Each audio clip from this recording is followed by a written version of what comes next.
Vanilla was even known to Mexico's original inhabitants, who offered it to their gods.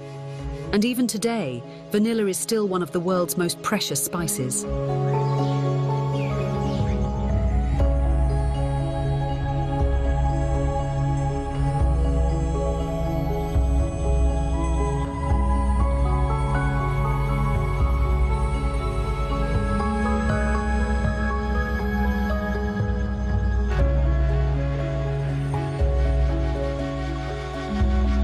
Mexico.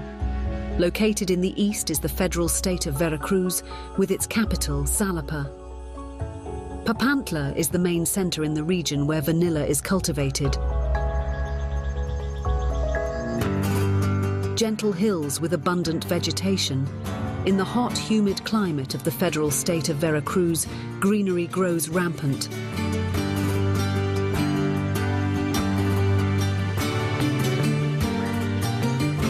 Tropical fruits thrive here, and in spring the blossoms of bougainvillea and hibiscus unfold their full splendor.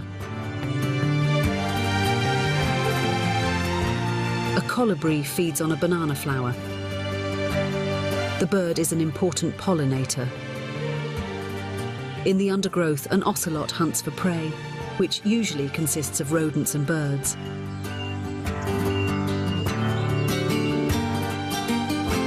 The city of Papantla used to be the center of the vanilla trade. One monument towers over all the other buildings. It is dedicated to the voladores, the flying men of Papantla.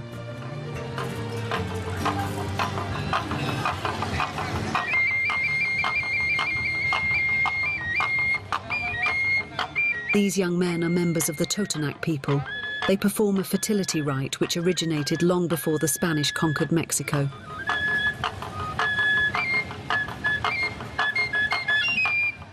Every Sunday at noon, the men climb to the top of a 30-meter high pole on the church square to request the blessing of the gods, and then perform a daredevil feat that has spectators' nerves jangling.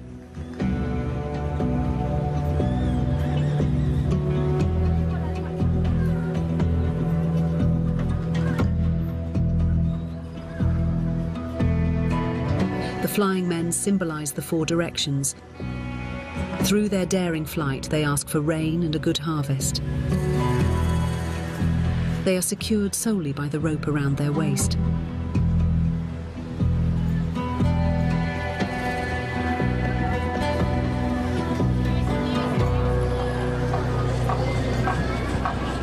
As in every Mexican city, in Papantla too, life takes place on the Zocalo, the central square. Papantla was once known as the city which perfumes the world, because of the scent of vanilla. Shops and traders around the square offer the precious spice for sale. Mexico is the cradle of vanilla farming. From here, Mexico's colonial masters spread vanilla worldwide. People in Papantla grew vanilla long before the Spanish conquest. It is part of Totonac cultural identity, something people here are proud of. Even though Mexico's share of the world production of vanilla now lies far below that of Madagascar and Indonesia.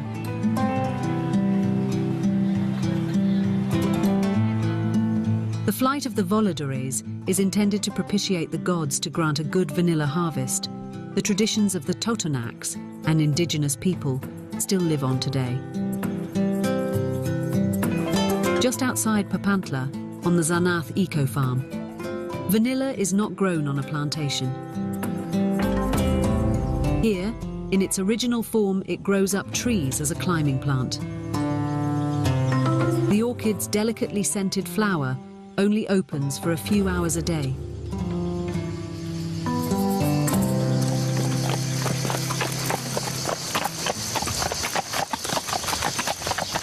With his 22-hectare park, José Luis Hernández, or Guicho as he is known, has created a miniature paradise. The culture of the Totonacs and their cult surrounding the Queen of Spices are his great passion. Es la planta de la vainilla, originaria de México. This is the Mexican vanilla plant. It's an orchid and is just starting to bloom. Now, in April, it opens its flower in the early morning and closes it again at midday. Orchids have their special characteristics. They are dishonest flowers, seductive, vain flowers. Why? Because they don't produce any nectar. Most flowers give off a sweet scent to lure insects to pollinate them, and then reward them for this service with nectar. Vanilla blossom does emit a scent, but insects attracted by it come away empty-handed.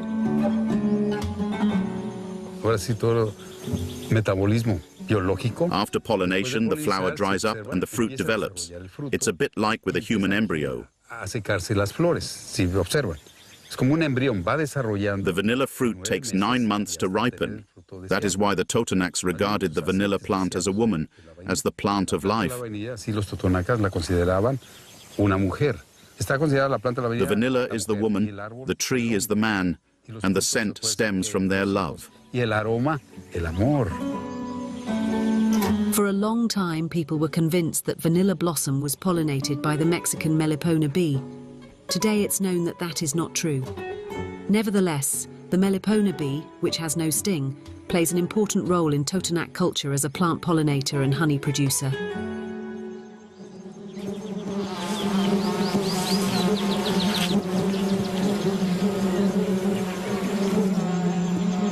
These are Melipona bees. The Totonacs kept them in pots like this, a bit like the beehives we know today. That was all long before the Spaniards came. These bees fly from one flower to another. They pollinate all Mexican plants, like pumpkins, maize, and avocados. La flor del maíz, la flor del aguacate, y eso es peculiar, es ir de flor en flor.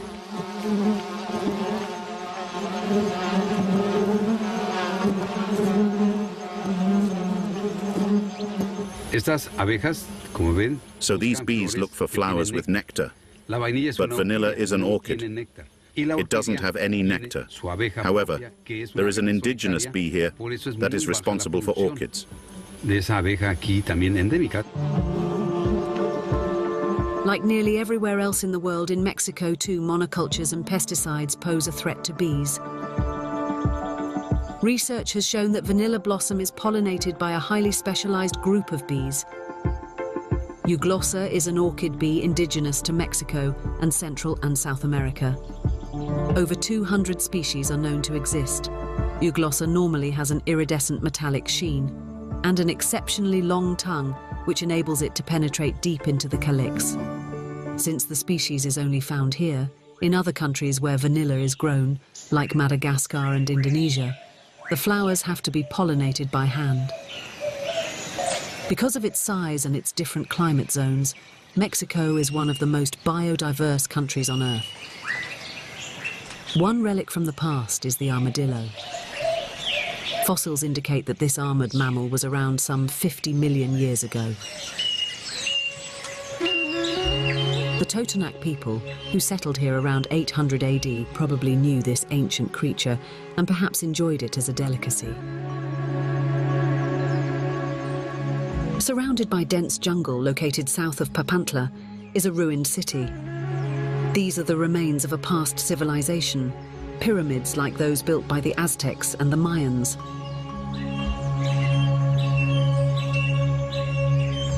These structures were built around 1200 by the indigenous Totonacs, probably after their capital, El Tajín, was abandoned. The Aztecs conquered the city in the 15th century and subjugated the Totonacs.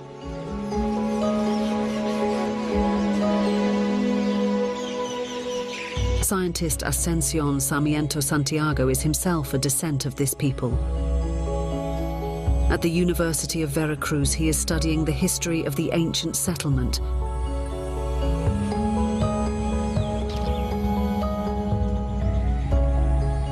This place is called Cuyushkiwi. In the Totonac language, Cuyu means armadillo and Quihui means tree. So you can translate the name as armadillo tree. Today, the Aztecs and the Mayans are the best-known indigenous peoples of Mexico. However, the Totonacs once played an equally important role. The Totonacs participated, for instance, in the construction of the Great Pyramids of Teotihuacan at the center of the country. Even though the Aztecs and the Mayas are the best known of Mexico's 68 indigenous peoples, the Totonacs form an important part of the culture in the state of Veracruz and in the northern region of the state of Puebla. What is still left of Cuyusquihui, Pronbiyuyakai, Cuyushkiwi, are the remains of the city's government quarter. This is where high-ranking members of society, like the priests, resided. Ordinary people lived in huts near the pyramids. They were only allowed to enter this area on certain occasions. It is important to stress gather to receive messages and instructions. From the pyramids, the priests and rulers had an overall view of the crowd. In the interior of some pyramids, a number of tombs have been discovered. Even in those days, vanilla was well known and valuable as an offering and as the aroma in an invigorating cocoa beverage. The Aztecs demanded vanilla from the Totonacs as a tribute.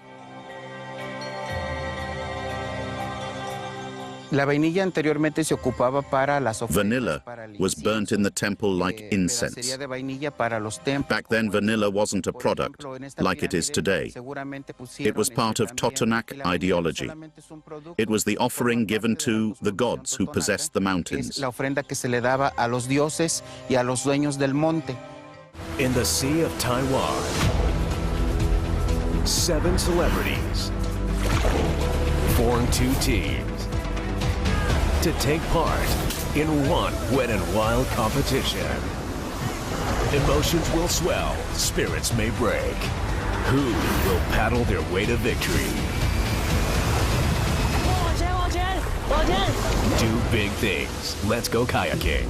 Fridays on Discovery Asia. Let's get rolling. The Great Food Truck Race is hitting the Gulf Coast. It's food truck time! From Texas, Houston, we have a problem. The power's out. to South Beach, Miami. We're gonna lose this challenge. We need to get these orders out. It's a swashbuckling road trip The rule of this week is to not get eliminated. for 9 food truck rookies. This is $25. Come on, you gotta be joking me. The Great Food Truck Race, Mondays on Food Network. Every dish has a story. With each story comes chapters of time, tradition, and rediscovery. 有滋味的感觉吗？这个太好吃了，这个粥。 With each bite, we peel back layers of history and flavor. 所以我是希望把传统的一道菜继续传承下去。 Old Taste Detective. Fridays on the Asian Food Network.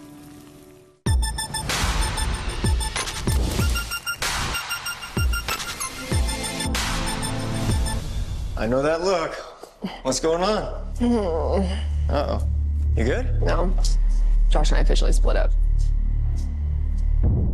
Things with Josh have been bad for a long time.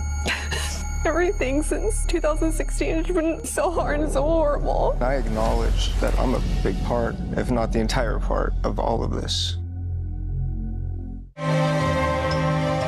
In 1519, the Spanish conquistadors under Hernán Cortés landed on the east coast of Mexico. They were met by Aztecs who at first were friendly towards them.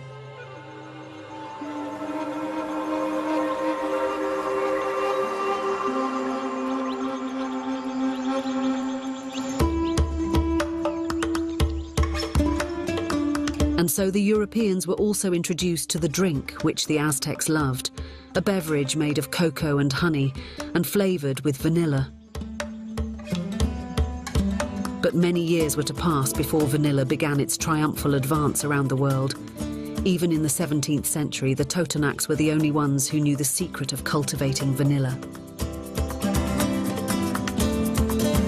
The Tecolutla River flows through the federal states of Puebla and Veracruz and into the Gulf of Mexico. It was the region's lifeline even during the time of the Totonacs. The river was used to irrigate the fields and as a traffic route. The region around Papantla is characterized by gentle hills. Today it is mainly maize and citrus fruit that grow here. The humid tropical climate, however, also offers ideal conditions for vanilla.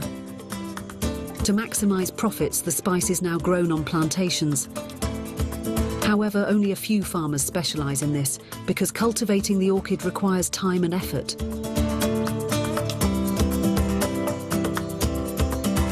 On the Salazar's family farm, everything centers on vanilla. Here, similar to vines, it is grown on climbing trees.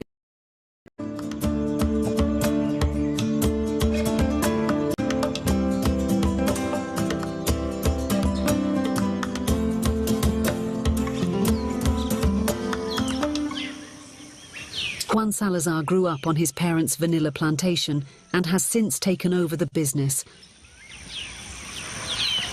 Now in April, he is out and about every morning, always looking for vanilla flowers that have opened.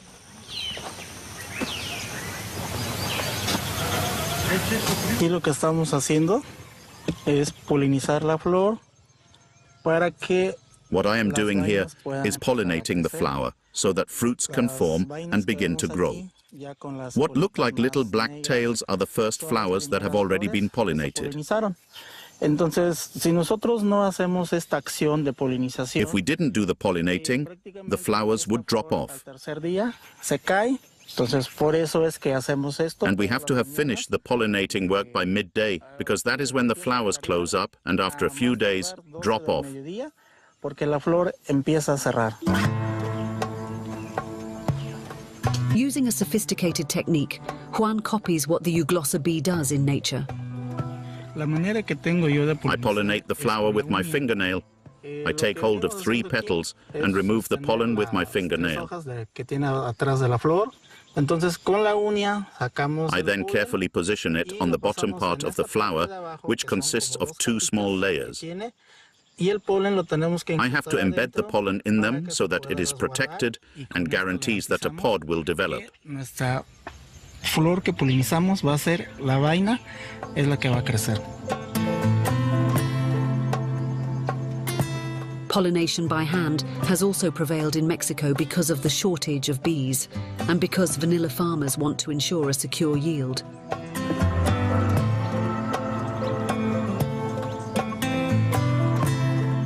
We know that if we do not treat a flower with care, it can die off. And a flower that does not bear fruit is money lost. We believe that if we treat our plants with love and affection, they will respond accordingly. If we show our vanilla love and kindness, we will get the same back. Mismo cariño, mismo amor, pues la planta también nos va a corresponder de la misma manera. Everything Juan knows about cultivating the vanilla plant, he learnt from his parents. And he is bringing up his sons in the same way. The Salazar Vanilla Farm is a family enterprise that is passed on from generation to generation. And everyone lends a hand. Where my sons are concerned, I am preparing them to take over one day. But I am doing it gradually, so they keep their heads and don't go off the rails because it's all too much. The oldest boy isn't too keen on the field work, so I see his role more in processing and marketing the dried pods. My middle son likes the rougher side of the job. He enjoys the field work.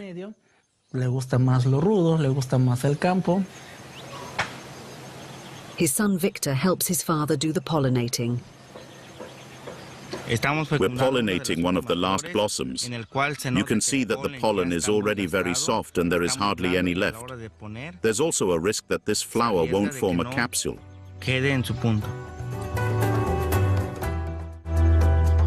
Vanilla is not only deceptive, it is also fairly capricious. So many farmers from Papantla prefer to place their faith in maize, which is uncomplicated and, with luck, can even yield 2 harvests a year. Nevertheless, vanilla remains firmly anchored in Totonac culture and is the subject of scientific research at the university in Xalapa.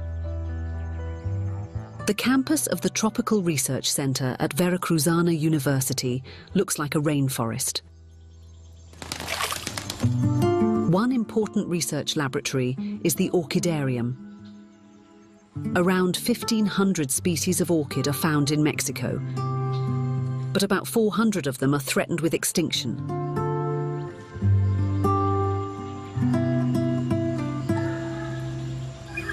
This is the realm of Rebecca Menchaca Garcia. She is one of the world's most prominent orchid researchers and vanilla experts.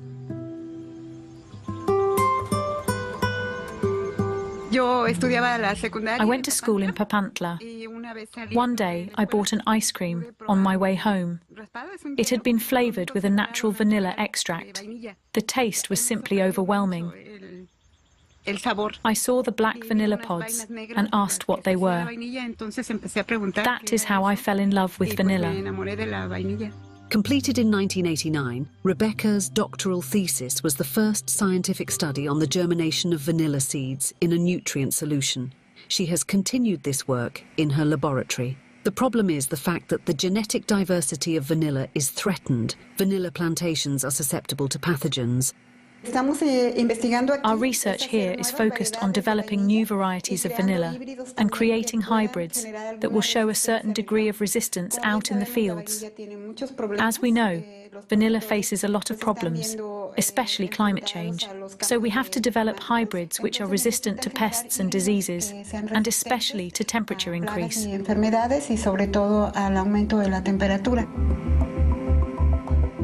Intensive farming with particularly high-yield varieties is causing regional diversity to disappear. Vanilla is in urgent need of genetic revitalization. The genetic diversity of vanilla is disappearing. We assume that all the world's cultivated vanilla plants consist of only 6 or 7 clones. This means that if, for example, vanilla is attacked by the Fusarium fungus, and the clones are all genetically identical, they will all be infected in the same way. So the fungus can completely destroy entire cultures. Rebecca's aim is no less than to ensure the survival of Mexican vanilla. This has brought her recognition, especially from colleagues in the scientific world. One researcher from Guatemala got in touch.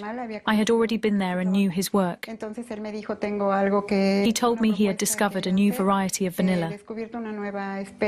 He then sent me an article in which I saw that he had named the variety after me.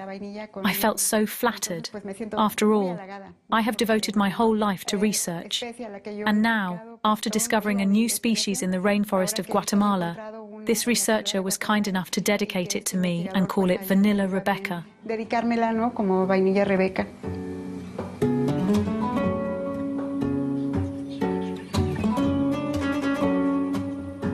On his ranch Xanath, Guicho tries to live according to Totonac traditions. This involves wearing a white outfit and having a donkey, his friend Carmelo.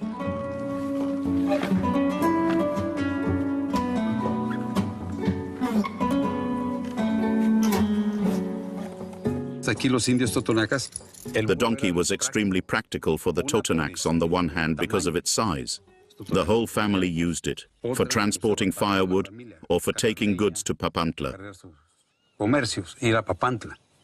The Totonacs lived in the countryside, and when they went to Papantla to sell their produce or to attend church, they used the donkey. And they still do today. The donkey is like a friend. It's uncomplicated, good-natured, and affectionate. It really is.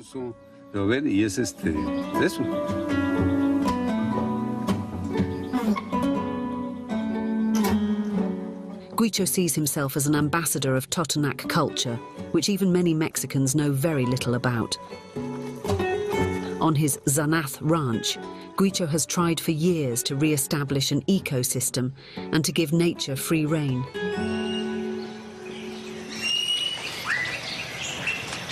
Wild vanilla also grows here. To find it, Gicho has to go into the forest, barefoot, as Totonac tradition demands.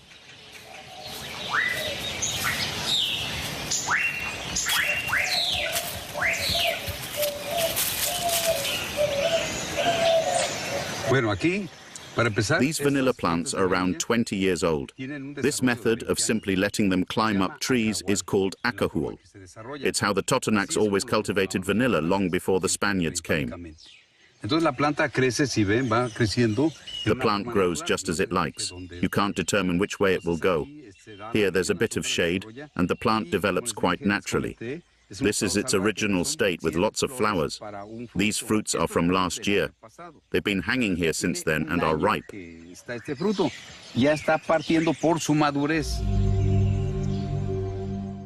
the montage. Join Sashi Day on an epic culinary adventure. From exquisite cuisines. Wow, that is so good.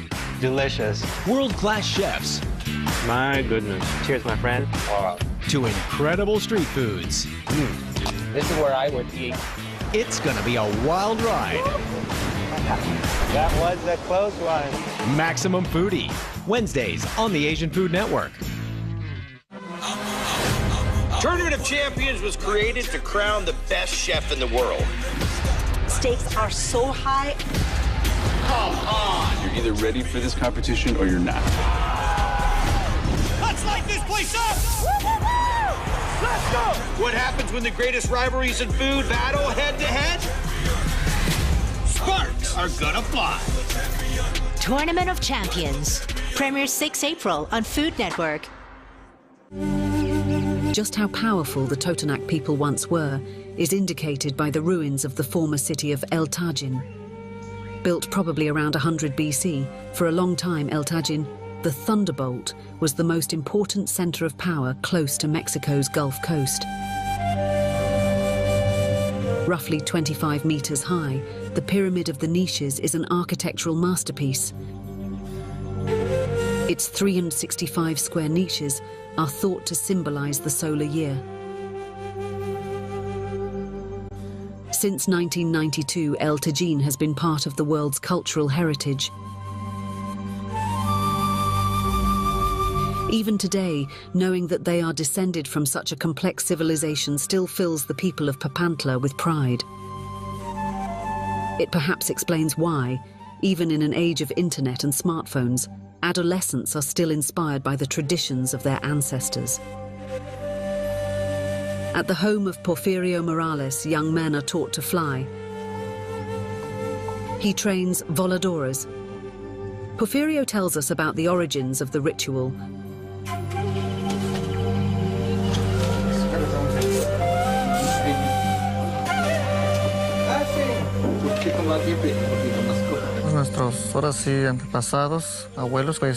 Our grandparents' ancestors were suffering from a severe drought which had caused them to lose their entire harvest. So they wanted to come closer to God.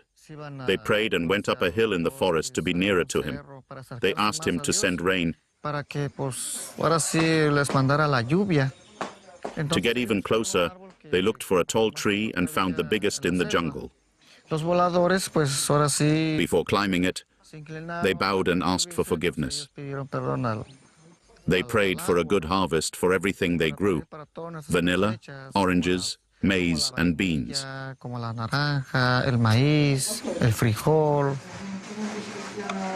The trainee voladoras are between 12 and 17 years old. First, they pray for divine assistance. In typically Mexican fashion, that can have a Christian or a pagan origin.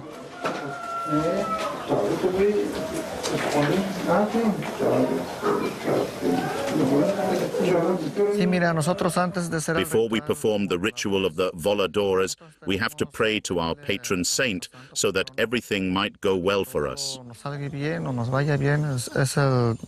Our patron saint is the Archangel Michael, the patron saint of heights. We now have to pray to him because we are all going to climb high up and we want him to protect each one of us. The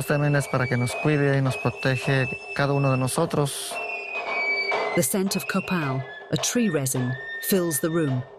Under the strict gaze of the master, the boys perform the ritual dance of the voladores.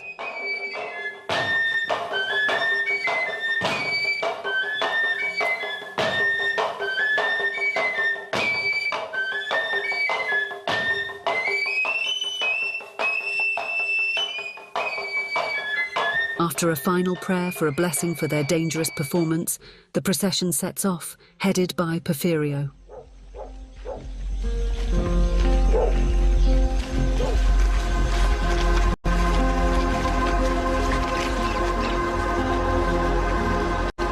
Once again, the master impresses on his pupils the need for concentration. It is now time to fly, so be very calm and very careful. You will climb up one after another. Concentrate on the 4 directions: north, south, east, and west. Only then can you take the ropes. Finally, we will ask the Rainmaker for forgiveness, so that he will grant us a good harvest. I'm a bit scared because it's so high. When you're flying, you feel the adrenaline, the draft of air, and the speed. Usually it feels really good to be flying. I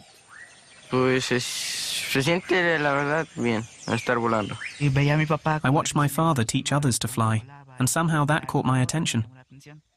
One day he asked me if I would also like to learn. I said yes. And now I'm so proud to be a volador.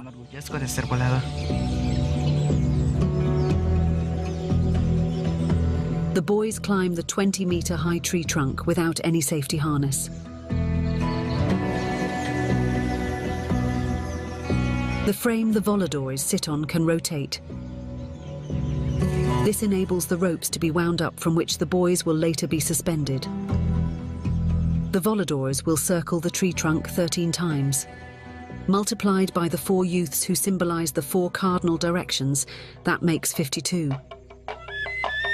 A magical number in the ideology of Mexico's ancient peoples.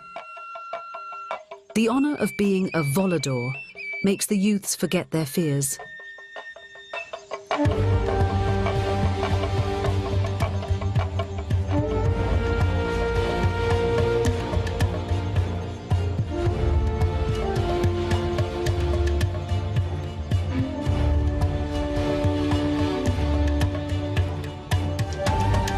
Like vanilla, the voladores are inseparably linked to Papantla and Totonac culture.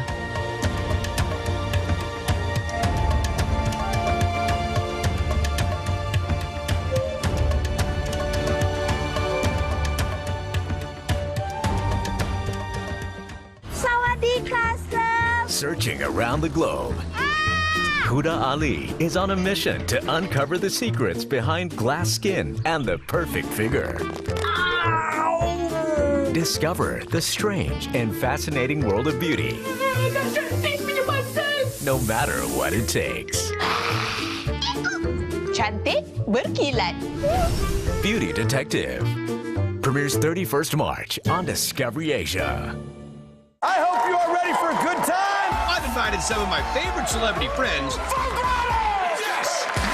to join me for an off-the-hook night of games all about food. I'm on the edge of my seat. From trivia that'll blow your mind. Peanut butter can be turned into diamonds. I'm gonna say fact. Boom! To outrageous culinary challenges. I guess you'd say cloche, but no cigar. It's gonna be a blast. Guys' Ultimate Game Night premieres 31st March on Food Network. You had had the home on the market for almost a year? Yes. When selling homes seems impossible. Drawer matches your floor. That's not common. Real estate super sisters are to the rescue. This might be our biggest transformation. Oh my word. We got 5 offers at $20,000 over our list price. I was going to be happy if we got list price. Now you're even more happy. Yes. Whether you're buying or selling, we've got your back. Unsellable Houses. Wednesdays on HGTV.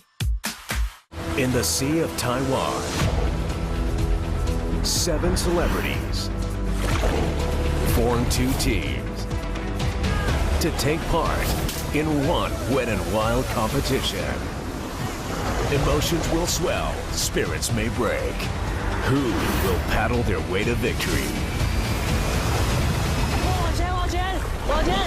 Do big things. Let's go kayaking. Fridays on Discovery Asia.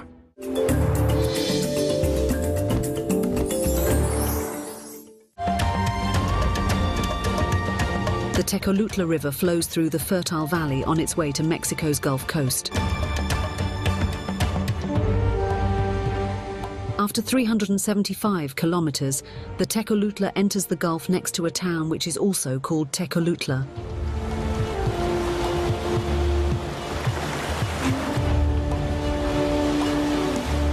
Mexico's Gulf Coast is often hit by huge cyclones which cause serious damage. The people here are helplessly exposed to their power.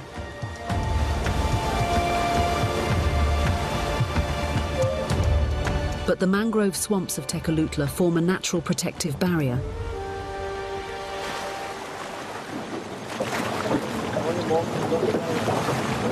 Bernardo Bautista Calderon lives in Papantla. An amateur photographer, he's a keen bird watcher and comes to Tecolutla whenever he can. The mysterious swamp landscape of the mangroves can best be explored by boat.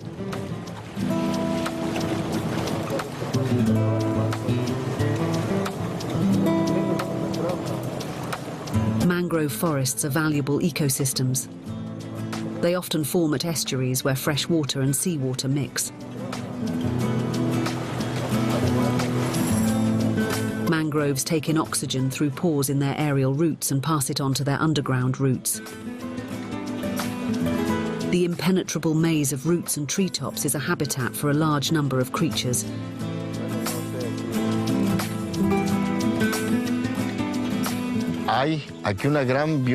There is a great biodiversity of birds and reptiles here, and there are numerous crustaceans, including crabs. The mangrove trees are also home to lots of birds. They are easy to observe, but the reptiles are a bit more hidden. Más fácil que podamos ver las aves porque vuelan. Los mamíferos y reptiles están un poquito más escondidos. He doesn't have to wait long to find his first photo motifs.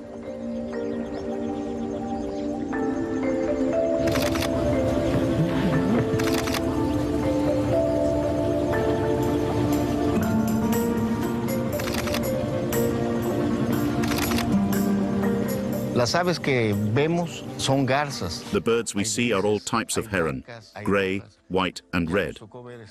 I've also seen a few eagles. Eagles are endangered birds, so it's a privilege to be able to see them here. Tener ese privilegio de poder verlos.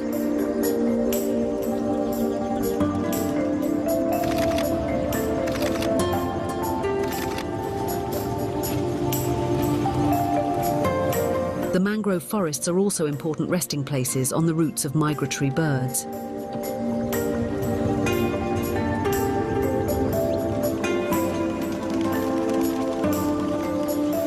Pues sí, esas aves migratorias. Migratory birds are just passing through, like tourists. They come from Canada or the United States. Generalmente muchos se guían por. Some come here to build a nest if weather conditions in the north are difficult, or because there's nothing for them to eat there. En el norte son difíciles, sí, porque no hay ni qué comer. Today, the mangroves of Tecolutla are protected. In the past, people used to cut down the forests for firewood, but in doing so, they were destroying an important protective zone on the coast.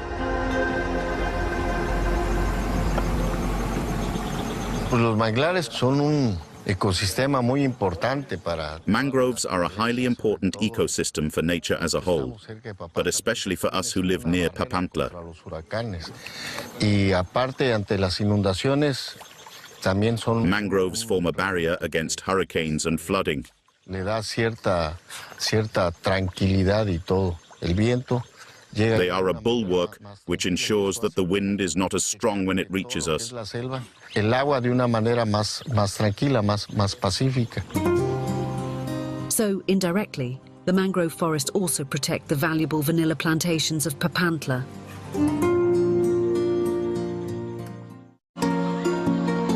Vanilla is now being harvested everywhere in the region around Papantla.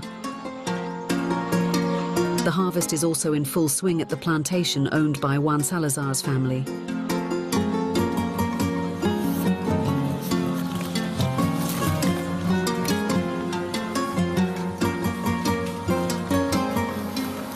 One son, Victor, has been busy picking the green pods since morning. It's a task that can't be mechanized and requires a lot of care.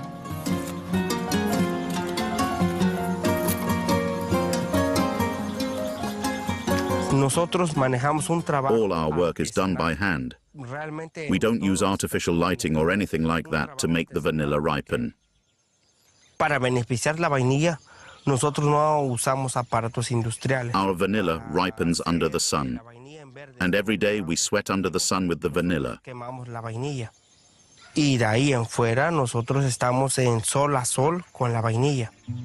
The fermented pods are spread out in front of the house to dry. There's a fortune lying here. In Europe, a gourmet quality vanilla pod from Mexico costs between 3 and 5 euros.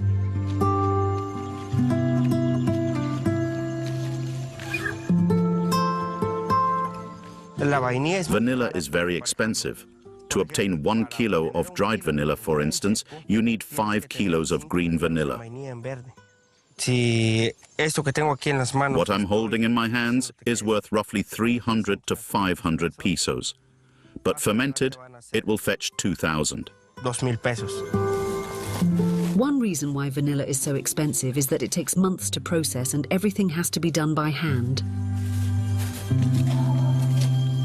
When it is harvested, the green vanilla capsule doesn't yet have the typical vanilla aroma. That only develops as it ferments. Water is heated up in large pots.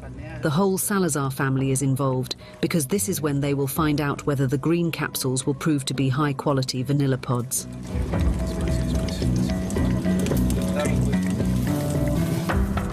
First, the green vanilla is briefly immersed in hot water to stop the ripening process and kill off any germs.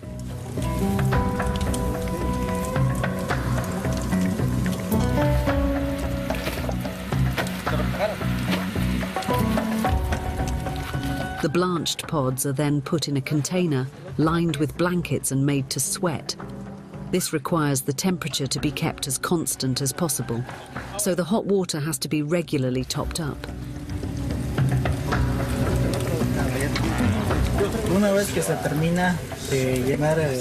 When we have finished filling the tank, it depends on the weather how many jugs of water we will need. If it's hot outside, 6 to 8 jugs should be more than enough to maintain the heat level. But if it's drizzling, like today, we'll have to put in twice as many, or maybe even a bit more to prevent the heat from dissipating. Then we put blankets on top to keep the heat in the pot.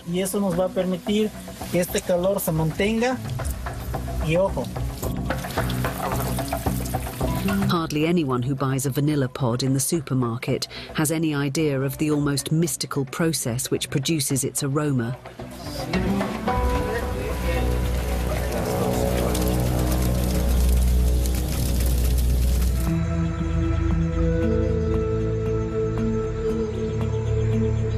How much profit vanilla farmers make also depends on the weather.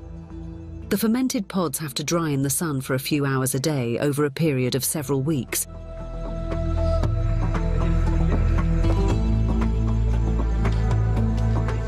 It looks like rain, so the precious pods have to be gathered up and put where it's dry. Damp weather is a problem for vanilla farmers. The moisture could ruin the entire harvest. Each vanilla pod is checked by hand.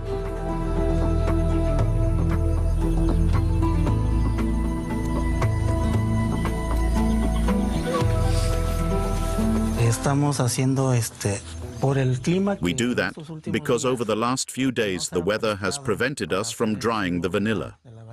So now we have the problem that the tips of the pods are starting to develop mold. To avoid the crop being damaged, therefore we have to clean the affected areas.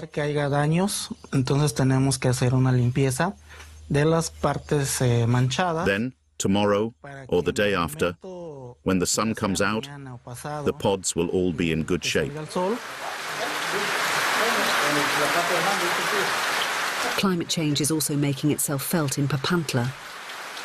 The times when the vanilla flowers and the pods are harvested have shifted, and the cyclones are getting more violent. Teníamos ya un buen de años que A few years ago, we were really hard hit. Virtually everything we had planted was destroyed in a cyclone. nos dio un golpe muy duro porque prácticamente todo lo que plantaciones que había abajo de los árboles. The wind was so strong, it practically snapped the trees in two. Terminó quebrando los árboles. I had a plantation with lots of plants, roughly 3,000. But in 2 or 3 hours, we had lost everything. Unas 3,000 plantas, pues lo perdimos en 2-3 horas. As long as rain is falling, the pods are dried with the help of a fan. The income from the vanilla harvest keeps the family going all year round. The better the quality of the vanilla, the higher the price it fetches. The lion's share of the harvest is sold to Europe.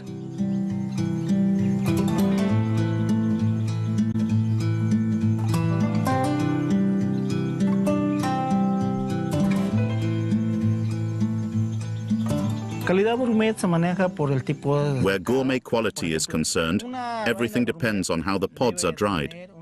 A gourmet pod should have between 22 and 24% oil and water. That is what is understood by gourmet quality. The size of the pod can vary. It can be 12 to 14 centimeters, 14 to 16 centimeters, or even 17 to 22 centimeters. Entonces, ¿qué es lo que realmente What really determines the difference is the consistency. mantenga esta textura? Que puedas dar... A vanilla pod must be flexible, not brittle. You must be able to bend it and then see it spring back. Y vuelve a quedar así. When the sun comes out again, the vanilla is again spread out to dry. All of these pods have been handled several times by the people who produce them. Genuine vanilla is one of the few natural products to be produced in virtually the same way for centuries. Pues ser papanteco, pues tenemos el orgullo de que It might sound a bit melodramatic, but we are proud that vanilla originated here in Papantla. el tajín y a los voladores. We are proud of El Tajin and the Voladores, and it gives us great satisfaction to hold high the name of Papantla, Y tratar de poner and to know that the work we do in producing vanilla is famous all over the el world. trabajo de la vainilla sea conocido en todas partes. Vanilla as a spice is in great demand worldwide. Today, the aroma is also created artificially. But nothing can compare with the scent and the flavor of genuine vanilla, the queen of spices from Papantla in Mexico.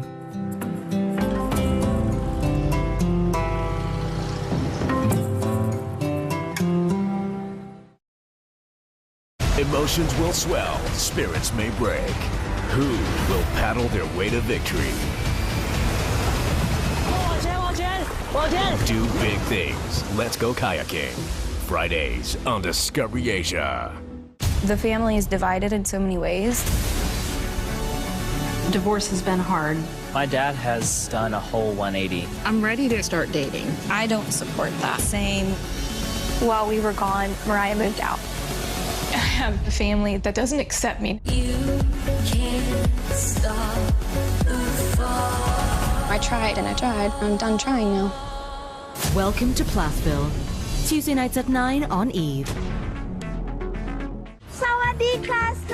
Searching around the globe. Huda Ali is on a mission to uncover the secrets behind glass skin and the perfect figure. Discover the strange and fascinating world of beauty.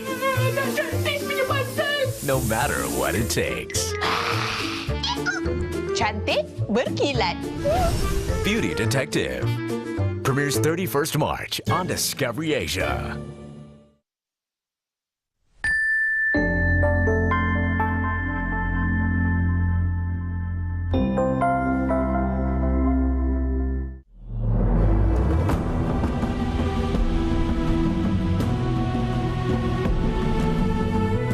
Now the most beautiful season begins in Kerala, in the south of India. A natural paradise for hunters and the hunted. Wild coffee bushes and pepper grow in the shade of the giant trees. And one of the most expensive spices in the world, cardamom.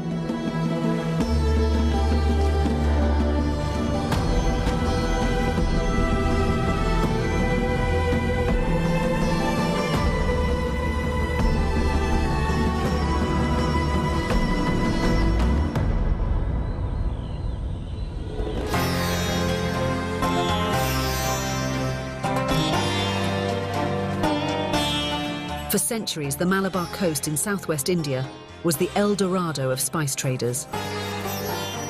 They found the green gold of Kerala in the Cardamom Mountains. The conditions are favourable. The clouds are accumulating on the mountain range of the Western Ghats and it is raining.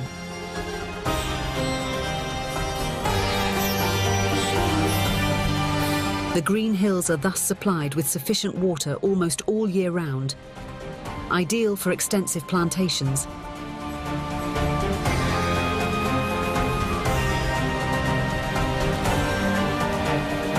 A gift from heaven, for which many a wealthy European expressed their gratitude by building a church.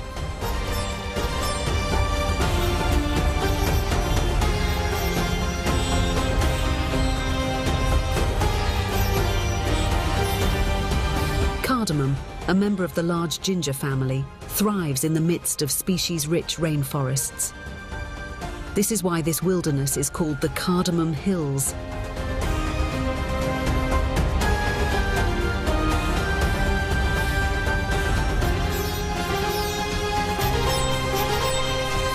Despite human use, leopards and rare double-horned birds live here.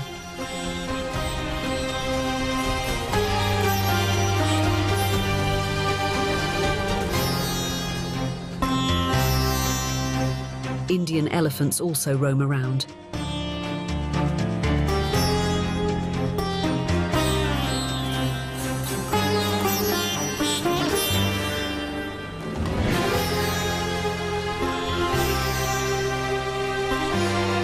In contrast to tea plantations, cardamom fields look like jungle. Yet many people are drawn here every day for the harvest. Green cardamom is an expensive spice because it requires a lot of manual labour. Anju Valiakalungal and her family live from cardamom. Anju is a picker on a large plantation.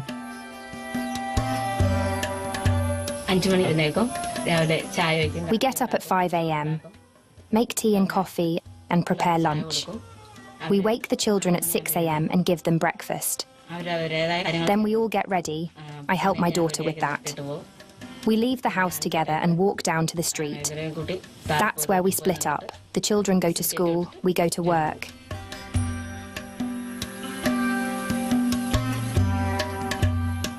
Some days, Anju and her husband work on the same plantation.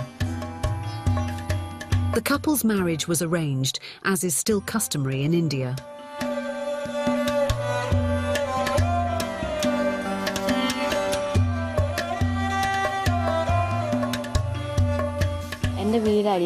I come from Adimali, a small town not far from here. I received a marriage proposal from a neighbour's sister, which I accepted. I am 32 years old and have been married for about 14 years now. We are blessed with 3 children, 2 boys and a girl. I've been working here for 8 years. Now I'm busy picking cardamom. The rest of the time we do kavath, that is weeding and applying a fertiliser. Only Sundays are normally free. We've lived here for 12 years, and I've been working here for 8 years. Working in the cardamom thicket is strenuous. The panicles with the seed pods grow close to the ground, so you have to bend down or squat. In addition, there is high humidity and constant heat. We have to be careful and systematic when picking. We always pick from the inside out. The main harvest time in the plantation is directly after the heavy monsoon rains. The capsules then develop the aromatic seeds. They grow on a panicle with varying degrees of ripeness.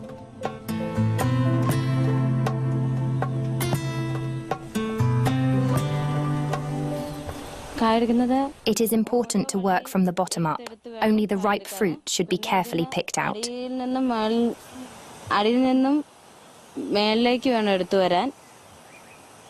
You have to know your way around a bit. But we adapt to every situation, even if it is an arduous and hectic task.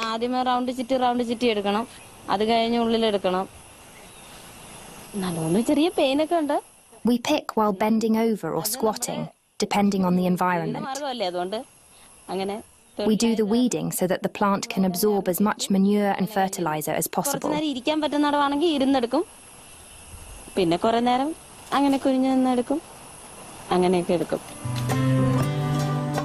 Anju and her husband Tommy are not only employed at harvest time, they look after the plants all year round.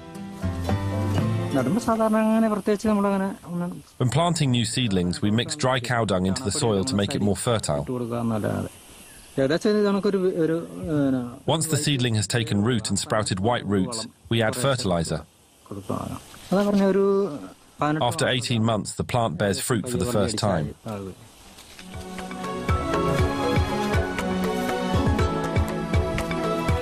Sources have been reporting on the export of cardamom since the 3rd millennium BC. At that time, the Babylonians extolled the virtues of the green spice on their cuneiform tablets. In ancient times, Greek and Roman chroniclers mentioned it as part of their everyday culture, and the merchants of Venice supplied the Mediterranean region with Indian cardamom.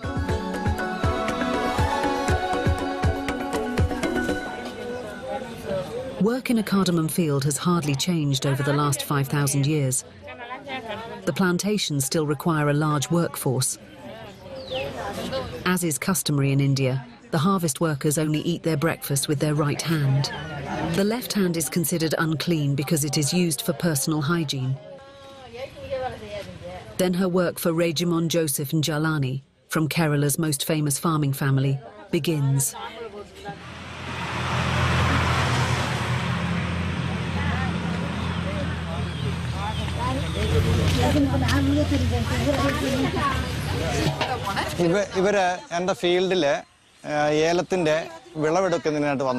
These workers come from the nearby state of Tamil Nadu, and I have hired them to work in my field for the cardamom harvest.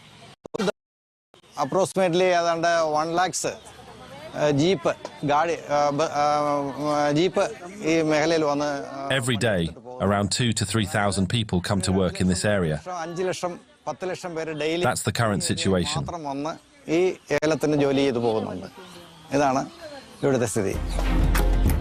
Together with his father, Regimon Njalani, known as Reggie, revolutionized agriculture 30 years ago. Today, the Njalani's cardamom is spread across the entire state of Kerala.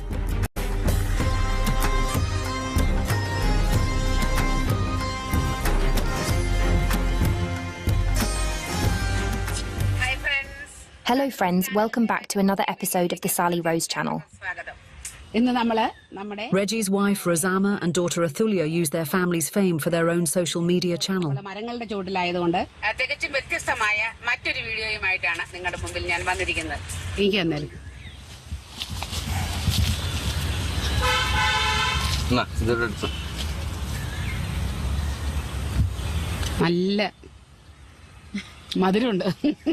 Sweetie.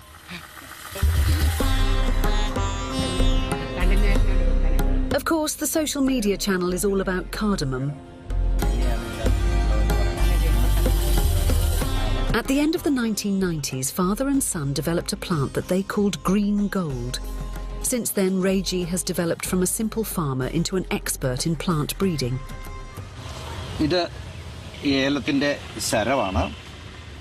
This is a sprig of cardamom. This is the pistil of the flower. Small insects such as honeybees used to sit on this pistil and transfer the pollen from one pistil to the other. This natural pollination then produces the seed capsules that can be seen here.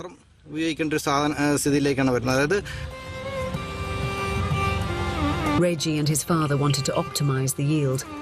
They were looking for something new. Artificial cross-pollination. An alternative is cross-pollination, where we pollinate artificially by hand.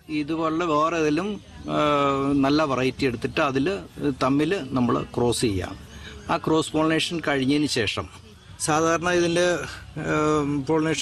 we take the pollen from one variety and transfer it by hand to the pistil of the other.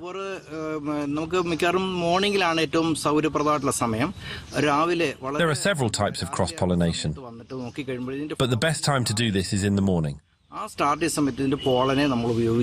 because that's when the flower opens, and then we can take the pollen and put it on another flower. The fruits then develop as if they have been naturally pollinated. And then we put a net around the entire plant to protect the flowers from further natural pollination. The cardamom pods contain aromatic tiny seeds. Here comes a very small seed, you see. It's white in color. When they are ripe, the seeds change to a black color. If you look at this fruit, you will also understand that it is only half ripe. The seed color then changes from white to yellow. Final maturity is reached when the seeds have turned completely dark. In the Sea of Taiwan, 7 celebrities form 2 teams to take part in one wet and wild competition. Emotions will swell, spirits may break. Who will paddle their way to victory? Do big things. Let's go kayaking. Fridays on Discovery Asia. Let's go! Now we go fast.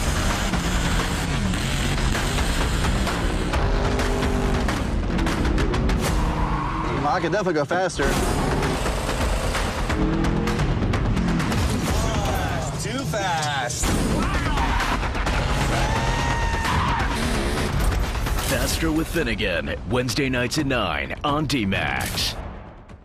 Traveling with parents might seem like it's just filled with temples, selfies, sightseeing, and food. Not with this bunch. With unique experiences and exquisite cuisines. You won't want to miss this crazy adventure. Filled with memories to last a lifetime. Travel with Parents, Thursdays on the Asian Food Network. Searching around the globe, Huda Ali is on a mission to uncover the secrets behind glass skin and the perfect figure. Discover the strange and fascinating world of beauty, no matter what it takes. Cantik, berkilat. Beauty Detective premieres 31st March on Discovery Asia.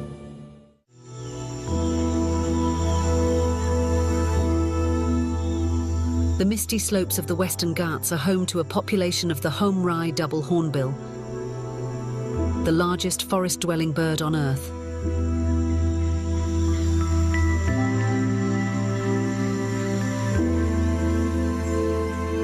The mountain range in southern India is one of the most important biological hotspots on the planet. From July to September, up to 7,500 litres of rain fall here per square metre. At 30 degrees Celsius, dense jungle stretches up the mountain slopes to an altitude of 1,000 metres. It offers the large double-horned bird sufficient retreats and protection from climbing predators.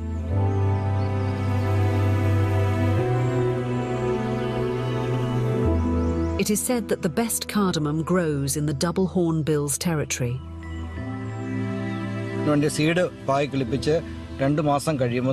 These were the seeds we saw. After 2 months, they are this big, a leaf and the roots. They are planted in a circle.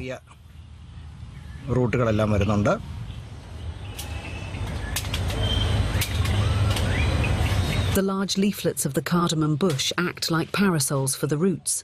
However, the shady canopy needs to be regulated from time to time. This is because the leaves evaporate water, which the fruits then lack. These are the roots of the cardamom. The upper part of the soil gets sunlight and the roots get enough water. The shade is a trick so that we can reduce water consumption here. During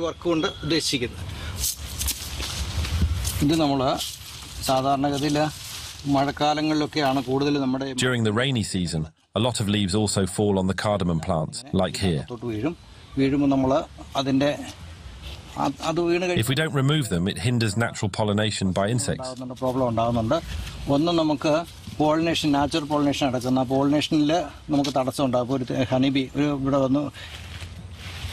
Even the 5,000-year-old method of cardamom cultivation is undergoing modernization. Regin Jalani has not only developed the turbo plant, he is also concerned about people and the environment. This is the ring planting method. What is special about it is that the men and women do not have to sit on the ground when harvesting the capsules, but can do everything comfortably while standing. Then they don't get back pain.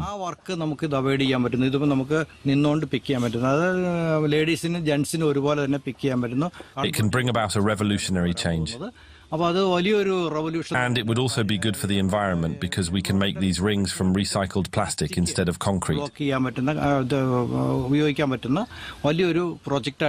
the government supports this project, all of India's plastic waste could be used for this project by making such finished products. The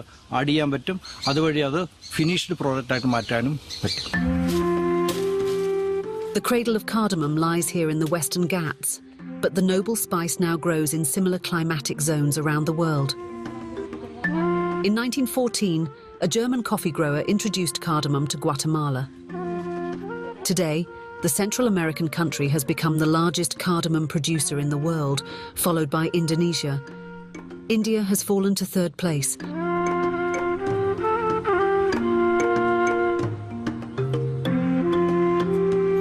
A large proportion of local cardamom production comes from private plantations or cultivation areas leased by the state. In 2011, an Indian agricultural scientist determined that India would not be able to match Guatemala's productivity, even under optimal conditions. When you come back, please take the box. Put everything in this bag. Lunch break in the cardamom forest. First of all, yields are secured.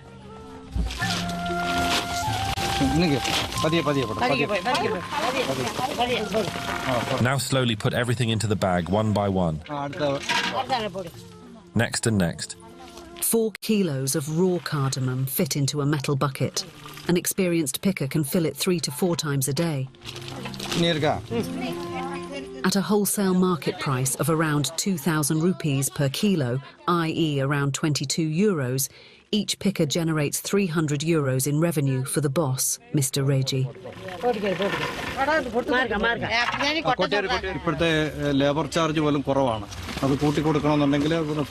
Market prices are very low. They need to be increased in order to achieve better margins. At the moment, they are not good at all. When market prices rise, wages also rise. This improves the life of each individual and leads to a better income for the workers.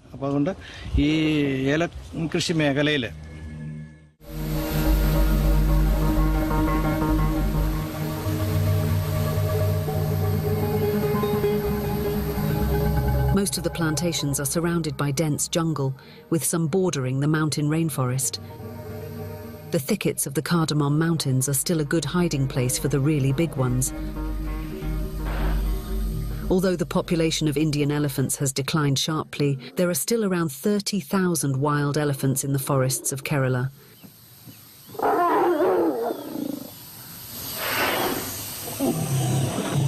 As their habitat has been shrinking for decades, they now lack places to retreat to. As a result, human-animal conflicts occur time and again, a popular target for foraging, human settlements.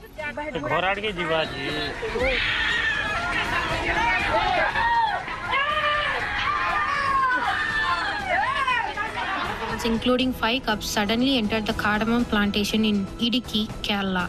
And again, cardamom plantations. The forest department, firecrackers and gun shooting, elephants remained in the garden.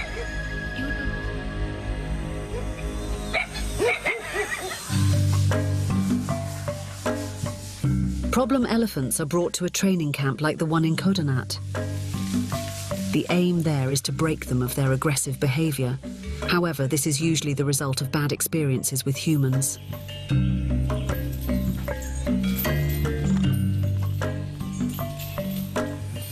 There were problems near the town of Munnar. Arikomban, an elephant that is now here, invaded a cardamom farm in the Chinnakarnali district. The animals come into the cardamom farms and tea plantations, destroy the plantations, causing problems for the workers.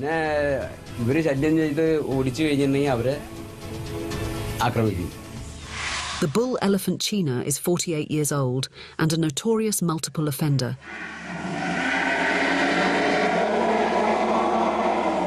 His attacks are feared, also by the caretakers.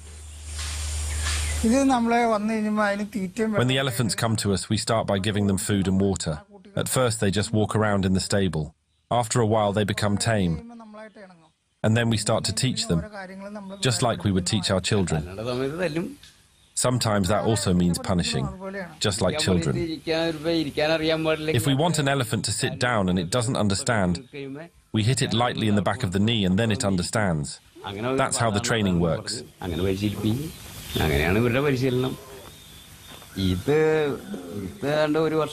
This takes less than a year. Within 6 months, he is usually well trained. Because he's already that old.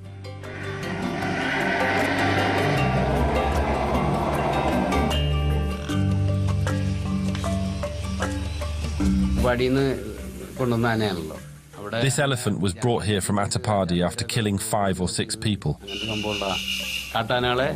When a wild elephant comes to a village, to send them back to the forest, they are tranquilized and loaded into a vehicle.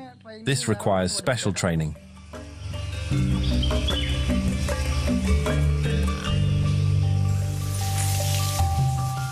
Daily washing is an important confidence-building measure. It shows him that human proximity is not a threat, but can even be pleasant. This is the only way he will eventually obey the Mahout's commands.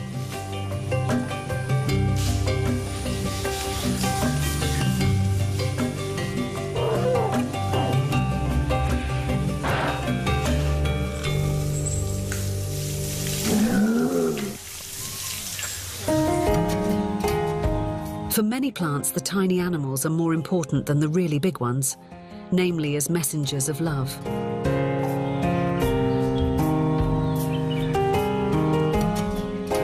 The insects that pollinate wild poinsettias were unknown for a long time.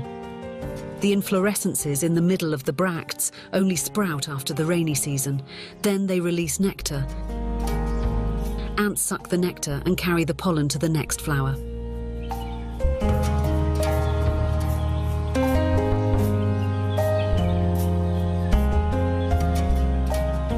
But not every insect visit is welcome. In a cardamom field, animals crawl on the leaves and stems. Biologist Nafisa goes out early in the morning to investigate the animal activity on the plants.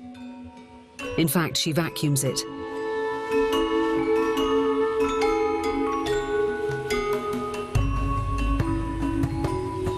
I'm collecting the insects, both the pest and natural enemies. I am collecting from the cardamom field. It's very important here because a lot of pests are arising, a lot of pests are coming. Hence, we have to monitor it constantly. Thysanoptera are particularly dangerous. As a junior professor at the Cardamom Research Institute of the Western Ghats, Nafisa looks after the concerns of farmers in the region, and pests are the #1 cause of grief. Here we will get mostly the root grape adders. We already see some root grape adders, and we already collected some root grape adders from here. The distant cousins of our cockchafers are the worst pests in the cardamom field.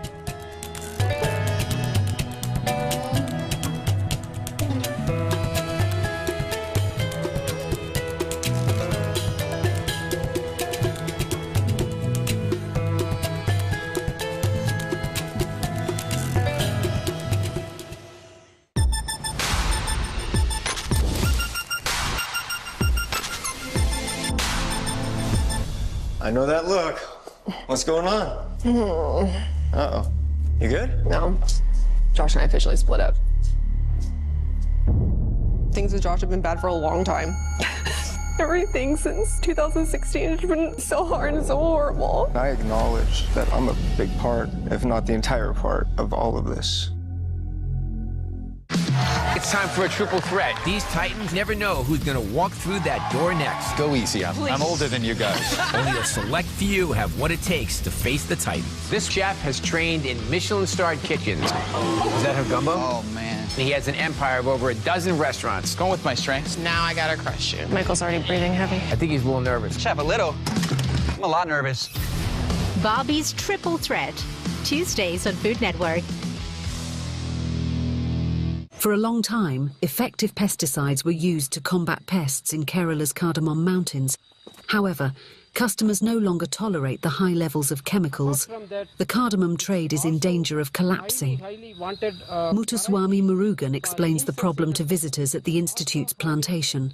Some other qualities like... So pesticide is one of the major issues in cardamom because it affects export of Indian cardamom to European countries. Once the European countries were the major buyer of our cardamom, nowadays no country in the Europe is buying our produce or product just because of higher pesticide load in our finished products. Okay. It's a variety of PV. And what distinguishes the new variety from the others? So, PV1 is a very good variety for low input systems, and this variety is suitable for almost all cardamom growing tracts of South Indian states. So this is Nalani or green gold capsule variety panicle. You can see the bold capsules in Nalani. So it's a high yielding variety, bold capsule variety. Therefore, it is preferred in market, and farmers also go for this variety because of the high yielding nature of this variety. The disadvantage is high consumer of both fertilizer nutrients as well as pesticides. The master horticulturist is researching new varieties that require fewer pesticides. Murugan has also asked his resourceful local farmers for support.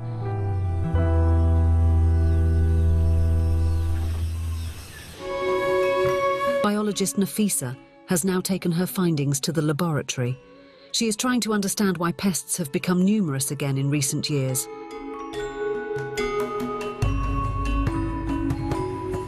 The cardamom health research system, it is now changing, more prone to pest attack. Hence, a regular monitoring and inspection is needed in the field, and we are constantly doing the insect collection, not only from the farmer's field, and in our farm also we are collecting the specimen. Recently, we have reported one new pest, one new species here, and we are going to report 2 more. All are saying the pest is increasing. Farmers can control the spread of fringed wing Drosophila and the like to a certain extent. Nafisa has already researched the fact that the right planting seems to have an effect. Shade is very important because the cardamom, the Elateria cardamom, is endemic to the southern Western Ghats. It needs 50 to 60% of shade for its better development and for more production. But now the farmers, they are lopping a lot of shade from their field for just to improve the tillering. But it will lead to the more incidents of pest and disease.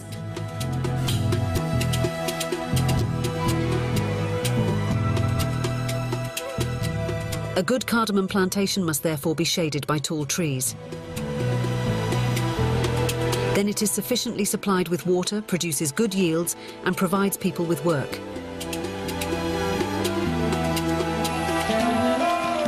The main customer for Indian cardamom is the United Arab Emirates. Goods worth over $5 million go there every year. In the mountains of Kerala, the extensive cardamom plantations still provide jobs and income for many. The future of Pika Anju, her husband and their 3 children, also depends on the success of the spice traders on the distant world markets. They are proud of their valuable export product. After all, it is one of the most expensive spices in the world. Yes, I am happy. Apart from keeping the plants clean, picking cardamom is my favourite part of the job. It's a relaxed job that you can do close to the plants. Everyone likes this job.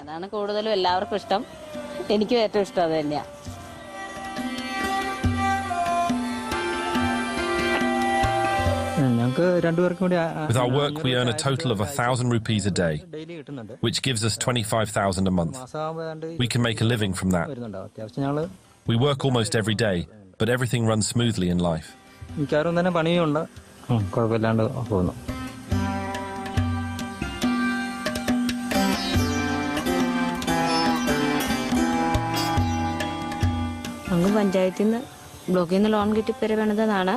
We had taken out a loan to build the house from the block administration. But then we ran out of money and it was delayed for 12 years. With the help of this job, we were able to finish the building. We're really struggling to make it somehow. And this week has been tough.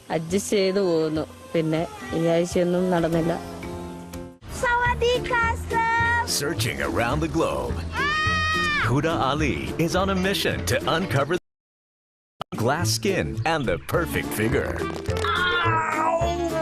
Discover the strange and fascinating world of beauty, no matter what it takes. Beauty Detective premieres 31st March on Discovery Asia.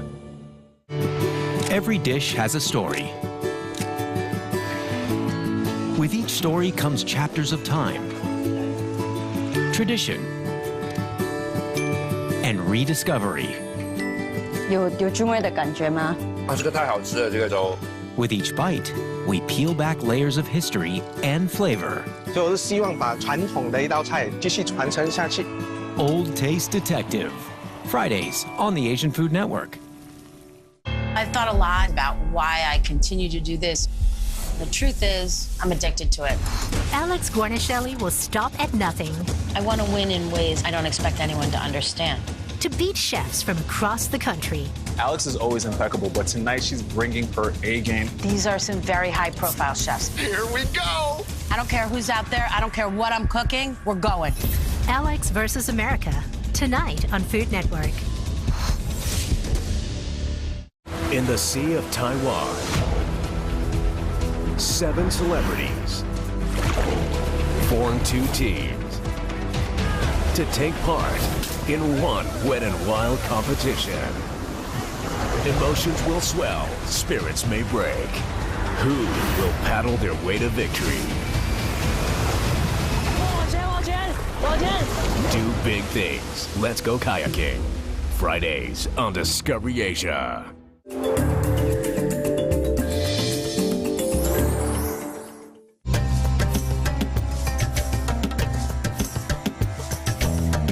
One of the tributaries of the Periyar, one of the most important watercourses in South India, has its source at the foot of the Anamudi.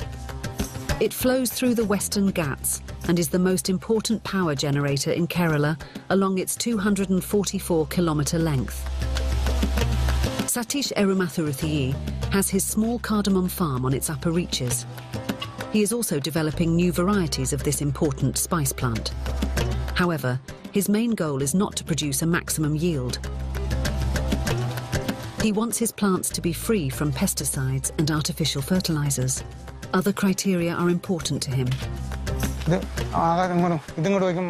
we want to be successful, we have to plant the plant towards the mountainside.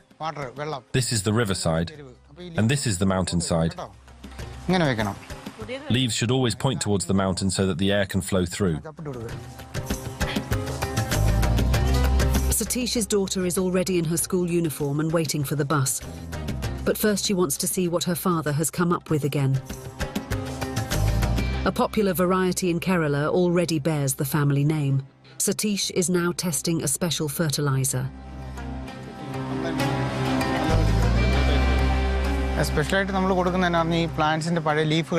We apply a special treatment. We chop up all the cut leaves from the plants and distribute them in the soil. The leaves contain magnesium, zinc and other nutrients. We take all the leaves from this plantation and spread them in the soil so that they return their absorbed nutrients to the plants. The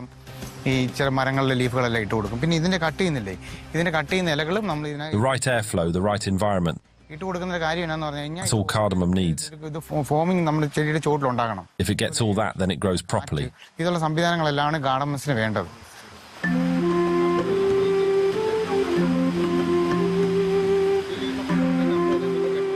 The main aim of Satish's breeding and cultivation methods is to ensure that the plants are resistant to pests and can survive periods of drought with minimal water requirements.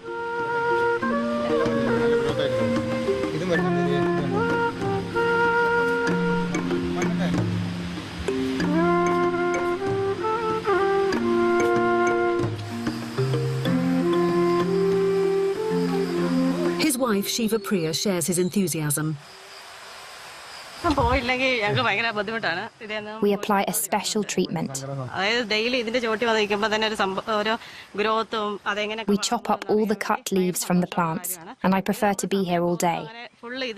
Since we have been in this place from morning to night, we feel so happy that it has become part of our lifestyle. We feel even better at harvest time.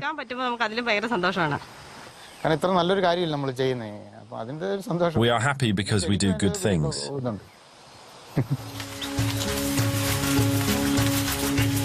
Satish would like to make a seedling of his new variety available to science. With a pest-resistant variety of cardamom, he would be knocking on doors there. Along the Periyar, we head up the valley through the Cardamom Mountains to the Research Institute.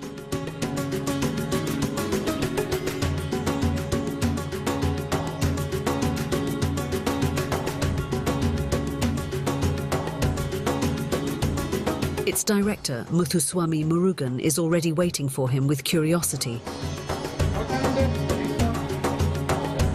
We visited Satish's field a couple of months ago, and we could see a lot of variations in cardamom. And I asked him for planting materials, and we will look for the consistent yielding behavior of this particular type. Muthuswamy Murugan is something like the Pope of cardamom research. My native place is very close to cardamom hills. So I know about cardamom and cardamom hills since my school days. So my association with cardamom and it is inseparable, and the bond is growing every. Murugan tests varieties such as Satish's for pest tolerance and fertilizer requirements. If successful, he brings them onto the market as a new variety. So I love cardamom hills, I love Indian cardamom, I love rainforest, that's why for the last 33 years I have been working here. So this is my feeling, and this is my life. Cardamom is my life. If Murugan could find a resistant variety with good yields, the rest would be a piece of cake in the favourable climate of the Western Ghats. Cardamom requires moist, hot climate that is available only in tropical mountains. So cardamom cannot be successfully cultivated in other agricultural production systems. It requires unique, peculiar, elevation-induced, forest-based systems for successful cultivations.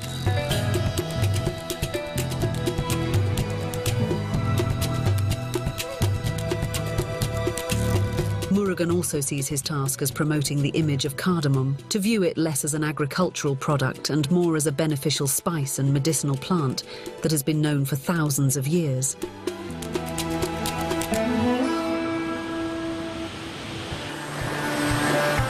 Preferably from purely organic cultivation.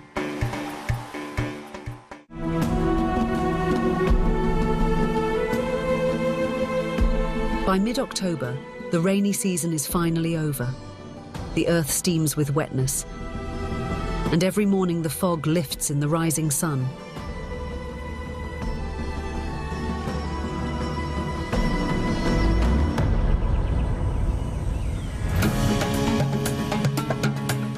At Kodonad's boot camp for problem elephants, the animals are allowed out into the field for the first time. A mahout, an elephant handler, is already sitting on some of them. The animals are only supposed to learn discipline, not become working elephants. Mahon is a neighbor who has been coming here every day for years. Unlike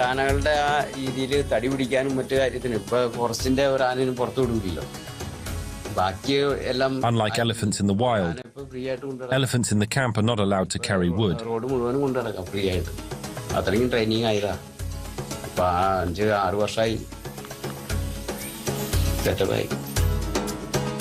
The risk of the formerly highly aggressive elephants relapsing is too great. Dramatic stories circulating on social media one's mind.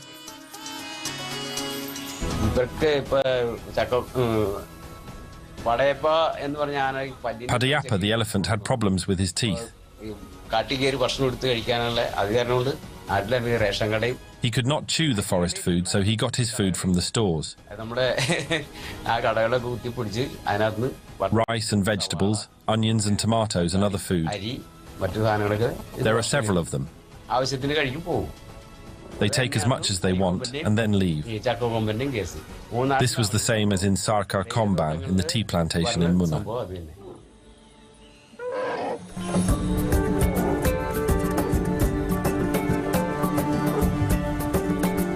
Must, in particular, the testosterone surge in adult bulls unleashes uncontrolled violence. Only the mahouts, who often remain connected to their animals for decades as a trusted person, can slow them down.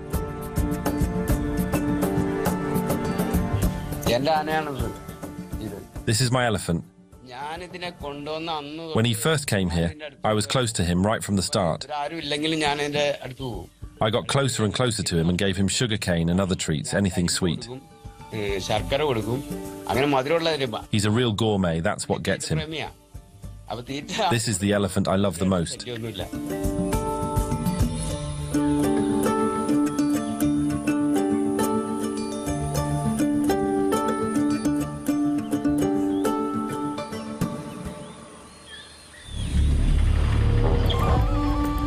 Kochi, a large port city in Kerala. Its metropolitan area is home to 2.1 million people. The public healthcare system provides them with free care, but sometimes not enough. Those who cannot afford expensive Western medicine often seek relief in the traditional Indian healing art of Ayurveda. In the Western world, Ayurveda tends to have the reputation of wellness cures. But in India, the ancient methods are often on a par with those of modern medicine.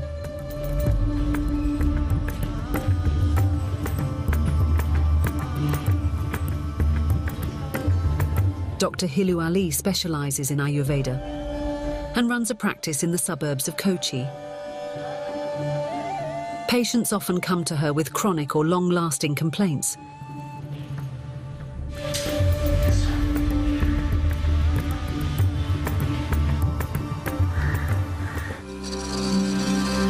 A treatment with freshly ground cardamom seems to make sense here. The patient came up with severe headache for last 1.5 years. and he is been complaining of heaviness also. Cardamom does have a cooling effect, and it soothes and relieves pain. As it's an analgesic, that means it relieves pain.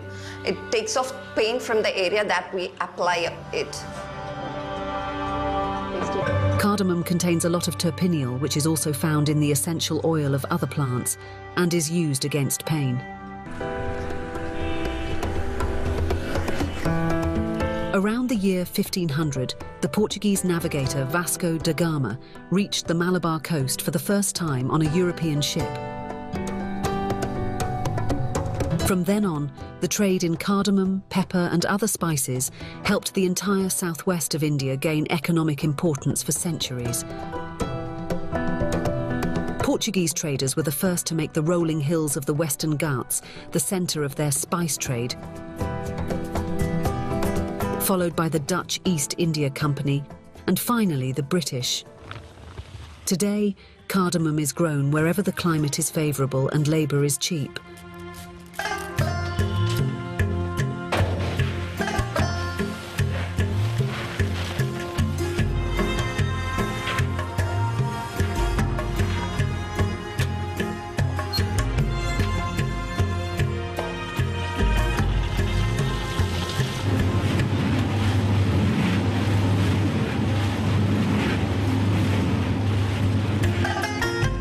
For India's traditional cardamom farmers, this means that they need a new strategy in order to survive against international competition.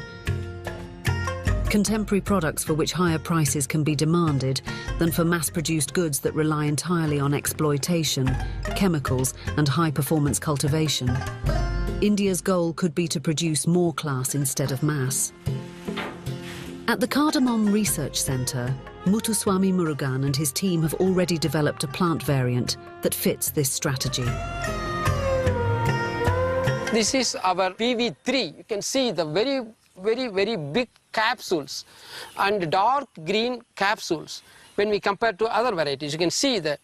So this variety which we developed from our stations is a high-yielding variety, tolerant to both insect pests and diseases, and this variety can be very well recommended for entire cardamom growing pockets of South India. Cardamom from Kerala could thus regain its old reputation as green gold. As far as I am concerned, cardamom is fully deserved to be called as Queen of Spices. A true queen that sprays precious aromatic oils and ignites floral fireworks on the tongue.